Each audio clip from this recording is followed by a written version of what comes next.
மற்றும் ஒரு அண்மை செய்தியை பார்த்து வருகிறோம்.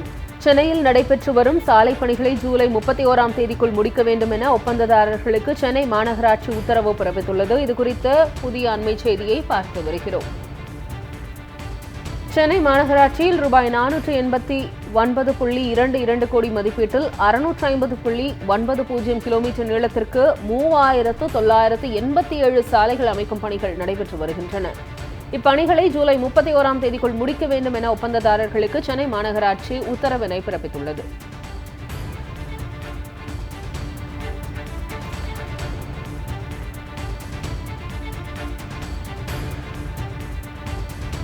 மணிவண்ணன், தற்போது சென்னை மாநகராட்சியின் உத்தரவு விவரங்கள் என்ன? வணக்கம்.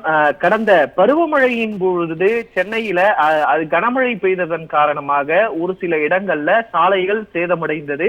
அதனை மாநகராட்சி பராமரித்து வரக்கூடிய நிலையில சாலை பணிகளை துரிதப்படுத்த மாநகராட்சி உத்தரவிட்டு இருக்கிறது. குறிப்பாக ரூபாய் 489.22 கோடியில 650.90 கிலோமீட்டர் நீளத்திற்கு 3987 சாலைகள் அமைக்கும் பணிகள் ஒப்பந்த அடிப்படையில நடைபெற்று வரக்கூடிய நிலையில ஜூலை 31ஆம் தேதிக்குள்ள இந்த பணிகளை முடிக்க ஒப்பந்ததாரர்களுக்கு சென்னை மாநகராட்சி உத்தரவு பிறப்பித்திருக்கிறது.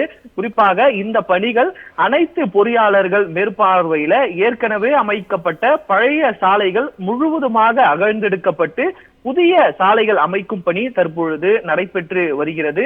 அதே போல சாலைகளை மில்லிங் செய்து 5 நாட்களுக்குள் புதிய சாலைகளை அமைக்க வேண்டும் என்றும் ஏற்கனவே அறிவுறுத்தல்கள் வழங்கப்பட்டிருக்கக்கூடிய நிலையில்தான் பருவமழைக்கு முன்னதாகவே சென்னையில் இருக்கக்கூடிய அனைத்து சாலைகளும் போடப்பட்டு பொதுமக்கள் எளிதில் பயணம் செய்யும் வகையில சென்னை மாநகராட்சி இந்த நடவடிக்கையை எடுத்து வருகிறது. அந்த வகையில ஜூலை 31ஆம் தேதிக்குள்ள 3987 சாலைகளை அமைக்கும் பணிகளை விரைந்து முடிக்க ஒப்பந்ததாரர்களுக்கு சென்னை மாநகராட்சி தற்பொழுது உத்தரவு பிறப்பித்திருக்கிறது. சென்னையில் நடைபெற்று வரும் சாலை பணிகளை ஜூலை 31ஆம் தேதிக்குள் முடிக்க வேண்டும் என ஒப்பந்ததாரர்களுக்கு சென்னை மாநகராட்சி உத்தரவிட்டுள்ளது. இது குறித்த கூடுதல் விவரங்களுக்கு நன்றி மணிவண்ணன்.